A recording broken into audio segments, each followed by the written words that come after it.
sang 14 ka mga stall owners sa Manokan Country. Ini ang base man sa pinakaulihing record sa City Treasurer's Office. Sa press conference kahapon nga adlaw, ginpahayag ni City Administrator Pacifico Maghari III, antes nagsulod ang karon nga administrasyon, may mga negosyante nga hindi original awardee.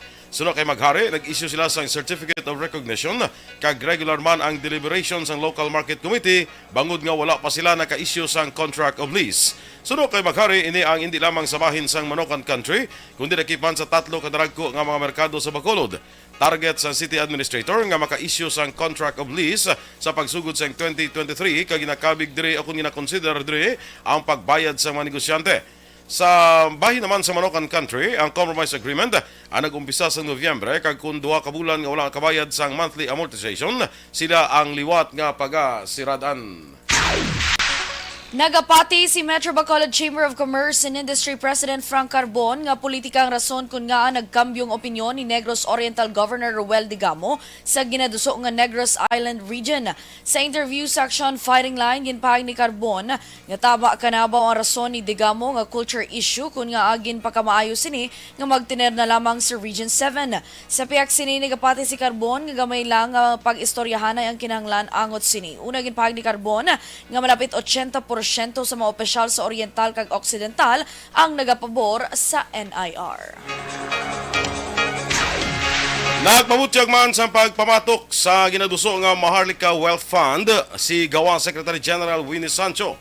Sa interview sa Action Hotline, ginpahayag ni Sancho nga hindi nagakaangay nga pasilabtan sa gobyerno ang mga pondo sa GSIS kag SSS bangod kwarta ini sang publiko kag hindi sang gobyerno. Sunod kay Sancho, daw kaangay nga ginadali-dali gid sang gobyerno ang MWF nga sa iya paglantaw isa na naman ka investment nga magaresulta sa korupsyon.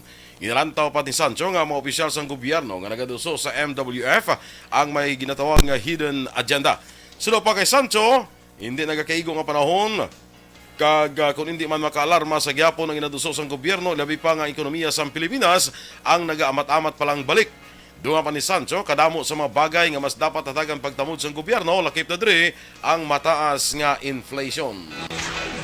Duha ka mga rally protesta ang natalana nga paghiwaton sang bagong alyansang makabayan ukon Bayan Negros sini nga semana kadungan sa pagdumdum sang ila ika-74 anyos nga International Human Rights Day. Sunod kay Human Rights Advocate in Negros Chairman Peter Pico, buwas nga adlaw o subong adlaw Webes, isa ka rally protesta ang paghiwaton sa atubang sing Commission on Human Rights sa gudi palabot sa opisina ni CHR Negros Head Vanji de la Guardia ang ila panawagan nga magpatigayon sang ila investigasyon angod sa extrajudicial killings sa Negros Occidental kag unta to na ang NTF-ELCAC. Dugang panipiko plano man sang ila grupo nga magtipon sa tubang sang Fountain of Justice sa adlaw sa Sabado, Desyembre 10 para naman sa International Human Rights Day rally. Sandang ginbusla ni Jail Senior Inspector Mark Malhabor bilang spokesperson sa Bureau of Jail Management and Penology sa Region 6 si Attorney Jairus Anthony Duhelio sumugod sa itong Disyembre 1. Sunod kay Malhabor, siya isa man ka-abogado, chief sang Paralegal Division sang BJMP6 kag Regional Hearing Officer. Dugang pa antes ma-assign bilang spokesperson, inisang nagserbi man nga jail warden sang Dumangas District Jail. Samtang si Duhelio ang reassign sa karon bilang jail warden sang Iloilo City District Jail Male Dormitory. Sa piyak nga bahin gidpahayag ni Malhabor nga sa karon nagaprepara na ang BJMP facilities na nagilapit nga adlaw sa Paskwa. Sa diin may panugot na ang in-contact visitation sa mahimata sa mga persons deprived of liberty. Sa iban pa nga balita lokal, ginpasakaan sang kaso ang manak nga nagbuno patay sa iya amay sa sitio Minisca, Barangay Gahit, Banuwas ng Ibimagolona sa itong Sabado sang gabi, Disyembre 3. Sunod kay Police Major Kenneth J. Gratones, hepes ang Ibimagolona PNP, kaso nga homicide ang ipasaka batok kay Lloyd Richard Tuting, 19 anyos, matapos ginbuno si Renante Tuting. Dugang pa ni Gratones, ang pulis ang nagtindog nga tagreklamo sa pagpasaka sang kaso, bangod nga wala diri sa pungsod ang asawa sang biktima. Liwat nga ginistorya sang kapulisan ang sospetsado kag sunod sa iya na puno na siya sang kaakig sa biktima bangod masami na lamang ininiga pauli nga hubog. Sang natabo ang krimen, ginako sang sospetsado nga pareho sila nga hubog sang biktima. Sa karon, nagapabilin nga priso sa custodial facility sang Ibimagolona PNP si Lloyd Richard. Nakaangko naman sa pila sa ulo ang isa ka persona sa shooting incident nga nagluntad las 9:45 kagabi, Disyembre 7 sa Purok Sigay, Barangay 2, Siyudad sang Bacolod. Sunod kay Police Station 2 Officer in Charge, Lieutenant Junito Pastrana. Kilala ang biktima sa kay alias Sheena Agi, kaginaligar taga Barangay Sumag. Dugang pa sa inisyal nga impormasyon na preso na sa itong biktima bagod sa kaso nga paglapas sa Republic Act 9165. Ang ining biktima ang gindala na sa Corazon Locsin Montelibano Memorial Regional Hospital, samtang padayon naman ang investigasyon sa kapulisan. Pilason ay isa kalalaki matapos ginbuno sa sitio Beranyo, Barangay Lantad, Siyudad sang Silay, pasado las 8 sang agad kaapon nga adlaw. Ang biktima ang ginkilala kay Diego Pilakay, 50 anyos, samtang sospetsado naman ang ginkilala kay Frankie Panesa, legal ang edad kag parehas nga residente sang among nga lugar. Sunod kay Police Lieutenant Colonel Mark Anthony Daroca, hepe sa Silay City PNP, nagamaneho sang motorsiklo si Pilakay sang ginlambatan siya sang sospek. Ginlampusan ni Panesa si Pilakay sang kahoy apang wala ini malambot. Natumba sa ginamaneho nga motorsiklo si Pelaez kag didto siya ginpalapitan kag ginbuno sa sospetsado sa tuong nga bahin sang dughan, kamot kag tudlo. Gilayon naman nga nagpalagi ang sospetsado matapos ang krimen apang siya nadakpan sa ginkasang nga hot pursuit operation. Na-recover sa crime scene ang isa ka kutsilyo kag priso karon si Panesa sa custodial facility sang Silay PNP.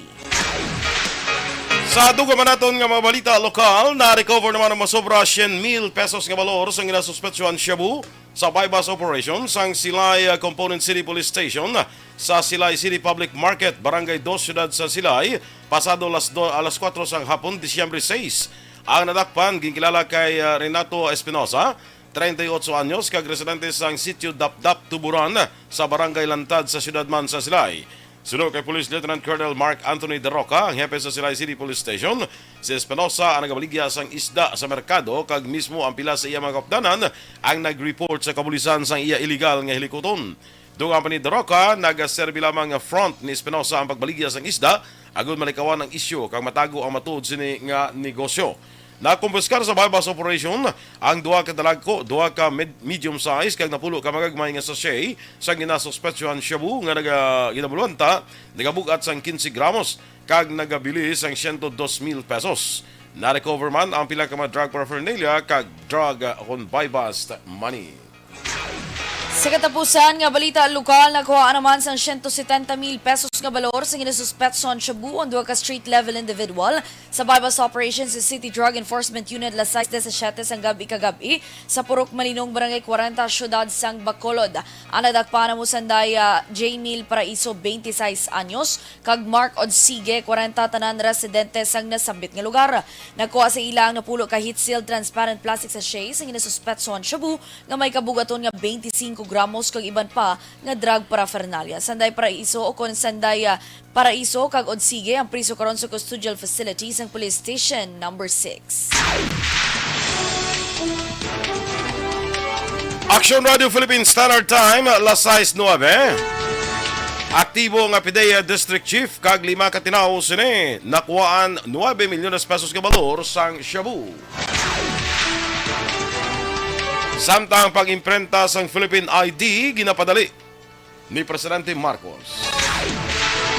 Ang detalye sa mga balita nasyonal sa pagbalik sang Aksyon, Balitang Bayan, Numero 1. Barangay 684. Drama komedya nga nagatalakay sa mga hitabo sa kabuhi. Isyu politikal, siyensya, kag kinaugali sa surut kag guwa sang pungsod Pilipinas. Oh my God! Wow! Ang mga tagpalamati, magkakadlaw sa pagbabati paagi sa kalaglawan ng mga characters kag mga eksena sa atong drama komedya nga mahimo nagakatabo sa ila kasilingan, kapitan, mayor, congressman, senador kag presidente man nga makahatag kalingawan sa matag adlaw nga tanan. Gunggong! Barinig kita sa mukha eh! Barangay Ari, amo na po nang si mama wala di atos na Bacolod. Sa akong birthday gani maabot ako nang sa balay. Pero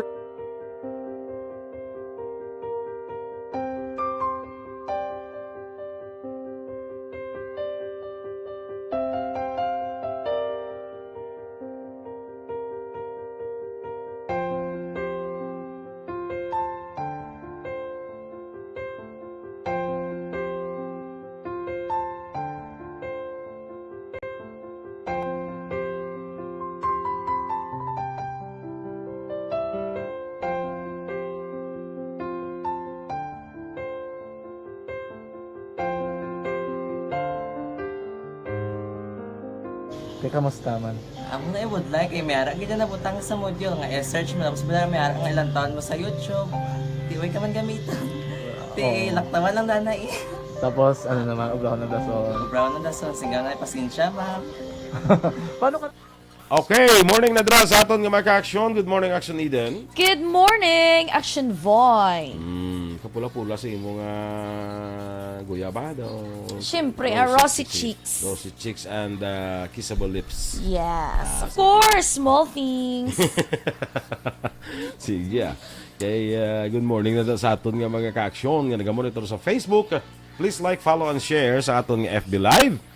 Sa aton dira nga aga pa nagaupod na sa aton Martin Aliling. Good morning.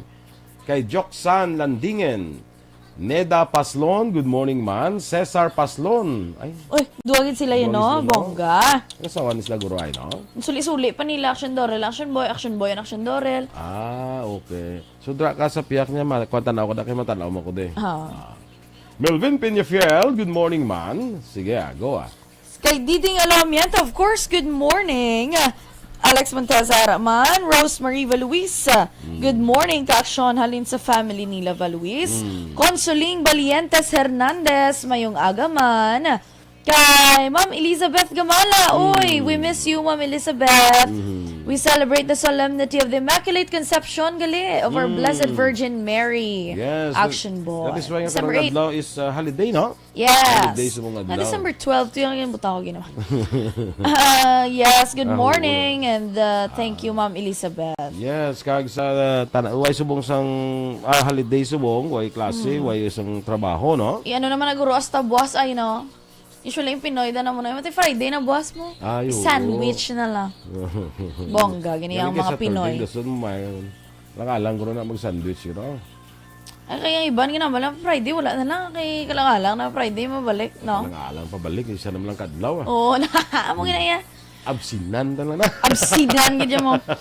Okay lang na kung absent with pay ka. Kung ilwop ka. Wait, chance. Armando Gabang, good morning. Monitor sila sa May Palaka Norte, Pulupandan na may agadra sa inyo tanan. Yes. Ating. Wala ko kasi si Ating. Good morning. Ready. Ayudi dyan. Kay Arman Regalado, pero ang profile picture yung wala long hair. Kita ko kay Arman Regalado. Good morning, dira sa imo. Kung long hair babae, ang profile pic niya? Hindi, nagambalan ko nagambalan ko long hair, iya profile pic. Wala ko pag ina-open kung ba si asawa, yan, iya be your girlfriend. Ang babae, namin ko babae. Hindi, Arman Regalado. Hindi, ang ikuan ko balang profile pic niya babae. Ba't siya naguro, naka long hair lang. Ba't wala ko gina-open, kagamay, Abby. Okay. I-open na, be. Kay Faustino Capilio Navarro Jr., good morning from Lahad, Datu, Sabah, Malaysia. Nadunlan sa akong laway. Good morning. Kay Eddie Laus, good morning. Nag-monitor sila ni Nanay Isabel dira sa may Syudad sang Victorias. Kay Ma'am Gina Sulgon, good morning. Oy, tamyaw niya iya brother Subong. Happy birthday, Sir Rex Sulgon. Yes, happy birthday. Happy birthday to you.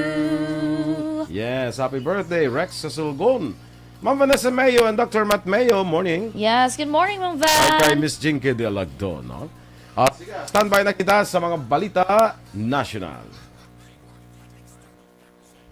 Pag champion ang ginamit mo, may pagkakataon kang maging milyonaryo. Champion na, milyonaryo pa! Ilagay sa isang papel ang iyong name, age, address, phone number at pirmahan. Ilagay sa isang white legal-sized envelope at lakipan ng alinman sa mga required proof of purchase. Kasama dito ang tamang bilang ng empty sachets, wrappers at mga pouch ng Champion Superpower Detergent at Champion Antibacterial Fabricon. Sa labas ng envelope, ilagay ang promo title, ang POP na ginamit at MBC station na yung pinakikinggan. At ihulog ang iyong entries sa mga drop boxes na makikita sa iyong mga favorite MBC radio stations. Mas maraming entries, mas malaki ang chance mong manalo. Mamibigay kami ng 1 million pesos sa ating grand draw at libo-libong piso pa in cash sa mga weekly draws na magaganap sa mga MBC radio stations nationwide. Champion na, milyonaryo pa. Champion, tapat po sa inyo. Brought to you by Champion Supra Power Detergent with X-Stain Technology at Champion Antibacterial Fabric Conditioner. Pag champion ang ginamit mo, may pagkakataon kang maging milyonaryo. Champion na! Milyonaryo pa! Ilagay sa isang papel ang iyong name, age, address, phone number at pirmahan. Ilagay sa isang white legal-sized envelope at lakipan ng alinman sa mga required proof of purchase. Kasama dito ang tamang bilang ng empty sachets, wrappers at mga pouch ng Champion Superpower Detergent at Champion Antibacterial Fabricon. Sa labas ng envelope, ilagay ang promo title, ang POP na ginamit at MBC station na iyong pinakikinggan. At ihulog ang iyong entries sa mga drop boxes na makikita sa iyong mga favorite MBC radio stations. Mas maraming entries, mas malaki ang chance mong manalo. Mamimigay kami ng 1 million pesos sa ating grand draw at libo-libong piso pa in cash sa mga weekly draws na magaganap sa mga MBC radio stations nationwide. Champion na! Milyonaryo pa! Champion, tapat po sa inyo! Brought to you by Champion Supra Power Detergent with X-Stain Technology at Champion Antibacterial Fabric Conditioner. Pag champion ang ginamit mo, numero 1. Aksyon Radio Philippine Standard Time, las 6:17 sa detalye na sang mga balita nasyonal. Arestado naman ang hepe sa Southern District Office ang Philippine Drug Enforcement Agency o PIDEA kag 5 pa niya kamatinaw sa bypass operation sa Taguig City sa tung Martes ng gabi. Ginaresto ang mga suspect matapos ginbaligyan sang Shabu ang isa ka pulis nga nagpakuno-kuno nga buyer sa PIDEA headquarters. Nakumpiskar sang National Capital Region Police Office sa operasyon ang magagmay nga pakete kag isa ka dako nga pakete sang ginadudahan Shabu nga nagabalor sang 9 milyones pesos. Nakumpiskar man ang 4 ka armas, buy-bust money kag isa ka kiluhan. Sunod kay Southern Police District Chief Brigadier General Kirby Craft, mga aktibo nga nagkatrabaho pa ang mga PIDEA agents nga ilan aresto sa nasambit nga anti-illegal drug operation. Ginpahayag naman ni PIDEA Director General Moro Virilio Lazo nga ginakasubo niya nga mga empleyado pa sa ahensya ang naaresto. Sunod kay Lazo, ini ang mapatuod nga wala sila sing napili sa ilang kampanya kontra droga. Padayon pang investigasyon sa kaso sa mga involbado nga PIDEA agent. Sa karon, yara sila sa kustodiya sa Metro Manila Police. Ginapadali ni Presidente Ferdinand Marcos Jr. ang pag-imprinta ng Philippine Identification System ID. Ginmandoan ni Marcos ang Philippine Statistics Authority nga padasigon ang pag-imprenta sang digital version ng National ID. Sa nasambit nga pagsinapol, natalakay ang kasarangan nga mag-imprenta amuman ang late starts ng flow of data kag volume of data.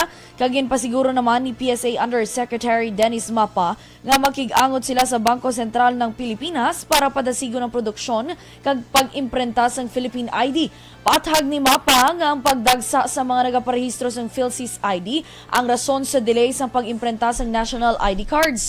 Madumduman nga sa Oktubre sang umpisahan ang implementasyon sang printed digital version sang PhilID samtang wala pa nakahimo sang physical ID nga kaangay sa disenyo sang ATM card. Yara naman sa hustong direksyon ng gobyerno para mapawakod ang ekonomiya sang pungsod. Ini ang pahayag ni Presidente Ferdinand Bongbong Marcos Jr. Sa piyak naglambot sa 8% ang inflation rate o kunang pagsakas ang presyo sa mabalaklon sa bulan sa Nobyembre. Sunod sa Presidente, bisan nga out of control ang inflation, kumpiyansa ang gobyerno nga maangkon gyapon ang 6.5 tubdob 7.5% nga growth rate karon nga tuig. Pahayag pa ni Presidente Marcos, nagaparaan pa ang pag-recover sa pungsod sa pandemya bangod sa COVID-19. Apang sa piyak sunigin pabutyag sang Presidente, nga mabaskog gyapon ang ekonomiya sang pungsod. Magapatuman sang no-leave policy ang Philippine Coast Guard para sa mga tinawas sinihalin sa Disyembre 15. Sunod kay PCG Commandant Admiral Artemio Abu, ini para masigurong mga tawhay, luwas kag komportable ang biyahe sa mga pasahero nga magapauli sa ilatag sa kaprobinsya sa karon nga Pasko. Sa karon, naka-heightened alert status ang tanan nga PCG personnel sa tanan nga Coast Guard District Station, subong man ilang mga substation sa bugos nga Pilipinas. Magalawig ang no-leave policy tubtob Enero 7 masunod nga tuig. Bot silingon na deploy ang 25,000 ka PCG personnel sa damo tawo nga mga pantalan, passenger terminal kay iban pa nga transportation hub. Pahayag pa ni Abu nga kundiin kinahanglan ng ila serbisyo yara sila ang amo nga sakripisyo nagapakita lamang sang pagtuman sa ila ginsumpaan nga serbisyo sa pungsod nga unahon ang pagkinahanglan sang pareho nga Filipino sang sa ila kaugalingon nga interes. Ginpahayag naman ni Senator Robin Padilla nga hindi dapat paggamiton ng freedom of speech para pakarainon ang isa ka tao kag lapakon ng iyas ni kinamatarong paagi sa paghatag sang sala nga impormasyon. Suno kay Padilla, hindi dapat pag-abusuhon ang freedom of speech kag dapat nga silutan ang nagapalaptas sang sala nga impormasyon. Ginimo ni Padilla ang pahayag kadungan sa hearing sa Senate Committees on Public Information and Mass Media kag Senate Committee on Justice and Human Rights angot ini sa Senate Bill number 1296 nga tuyo himuon krimen ang paghimo kapag palaptas ng fake news paagi sa pag-amendar sa Republic Act 10175 ukon ang Cybercrime Prevention Act of 2012. Ginaprubahan na sa Commission and Appointment ang appointment ni Department of Science of Technology Secretary Renato Solidum Jr. Si Solidum gin-appoint sa DOST ni Presidente Ferdinand Marcos Jr. sa Agosto 2022. Antes ang i-appointment, nagserbe si Solidum bilang DOST Undersecretary for Disaster Risk Reduction, Climate Change Adaptation, kag Undersecretary for Scientific and Technical Services. Sunod kay Solidum, magatutok ang iya liderato sa job creation, research and development, food security and resiliency, health kag human resource development. Sa ang baratang nga balita nasyonal, ginkonpormahan ni Secretary Ivan Jan Uy nga nag-resign bilang Department of Information and Technology Undersecretary for Policy and Legal Affairs si Jose Vicente Salazar. Ang resignation letter ni Salazar ginbasa sa Committee Secretary kadungan sa motion ni Committee Chairman na Negros Oriental Representative Manuel Sagarbarria.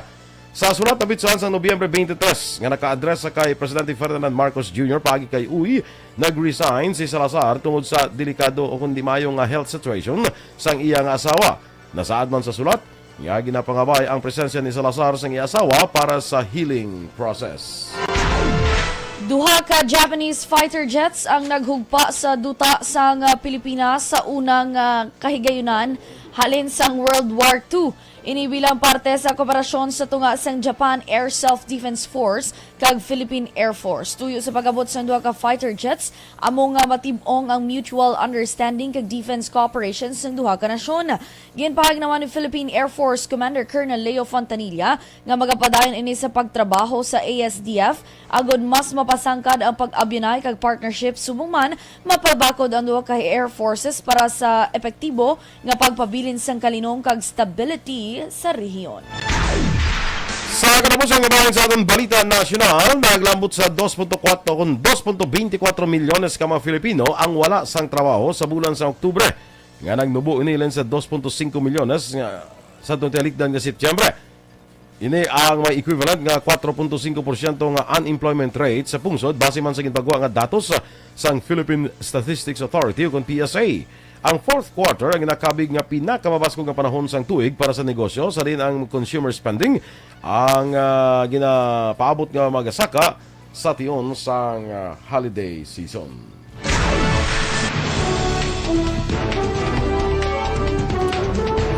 Aksyon Radio Philippine Standard Time, lasay sa 24. Morning daanay kay Erlinda May Solaco. Kay Mike Jan Samuel de Seva. Sa Moises Padilla, ginatamyaw niya lang kuno ang Buylugan Brotherhood. Kay Reynaldo Salivio Pinuela, kag ating Eriman. Huwag mo ko klase. Kay subong holiday kag fiesta sa Murciagle. Wow, ito wala yung invite sa Morsyada. Sa Murciada, happy fiesta. Kay Happy fiesta! Kuwala des lang mo Immaculate Conception na ilang patron mo. But siya, tingin mga pang-imbitar, but siya na. Gani, ay bota. Ma'am Luisa Loing Melos, morning. Kag Teresa Lina Hakayaw, classmate morning. Homa Lumena, kag Arman Regalado. Inyong ipamatihan ang aton mga balita diri sa Aksyon, Balitang Bayan Numero 1. Standby na sa Aksyon Report, second portion of Aksyon, Fred Salanga. Balikay naman kita sa Aksyon Balita Morning Edition, upod gabon sa inyong news team. Aksyon, Eden Aboso. Kag-Aksyon Boy Duran. Una sa balita, una sa aksyon. Sa Bacolod Aksyon Radio. This portion is brought to you by ACS Manufacturing Corp.